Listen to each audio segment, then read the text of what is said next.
Okay, so hello everyone, and sorry for my voice, but today I don't feel too well. And today I'm going to be making a video about evolution, which means that I'm going to be talking about how it happens. Well, first of all, I have to say that I don't think that evolution is true. I think that microevolution can happen, but normal evolution can't. And I'm going to show you why. Okay, this is good enough. Okay, so first of all, evolution says that an organism, how everything was created, was genetically mutated by itself by mistake. At first, it was just simple, a single cell organism, and then this one didn't come out correctly, and so it became a organism which can multiply. So what it did, not that each one of them could multiply, but it can multiply itself and become a one big organism. So this one can become like this, and then like this. Yeah, you get the gist of it. And so this means that with these more complicated organisms can be created. Now my main problem is not with that, because I can understand it. I can understand how it happens, it makes sense, even if it doesn't really make sense how the first cell comes into existence. But what bothers me is that the fish that once roamed the oceans, sorry for my terrible drawing, but I'm not good at drawing, and they started walking on the earth. So they went from the water here. This is all water. They started walking on land.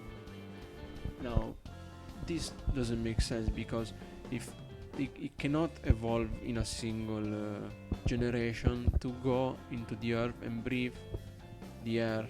It cannot do that. It cannot breathe in the air because it has gills here, and it used to breathe the oxygen in the water. So this cannot happen, and this is one of my main problems with it. Because first of all, as I said, it cannot breathe on land. It is impossible. You cannot breathe with gills. And you may say that there are organisms that kind of work that way now, but the main problem is that what I think is that everything came from a higher power. Yes, I still have a bit of space. So it's God. I mean, it's not what you think. I don't mean it as God created everything 2000 years ago, because there is no 2000, excuse me, 6,000 years ago, because that doesn't make sense. But many years ago, we don't have a specific data. God created everything, and he created the fish that can walk on. No, he didn't create the fish that can walk on land. He created the fish. He created the creatures that can walk on land, like for example a mouse. And he created this one, and he created all of these species. Now microevolution, let's talk about this one. So we have evolution out of the way here. Now microevolution says that there can be a small change in many generations. So for example, let's say that a fly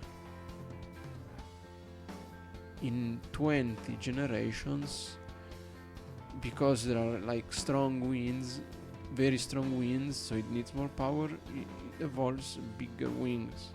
Now this makes sense because there is no radical change in the structure of the fly, because the wings only get longer, and it happens with us too. We are very different.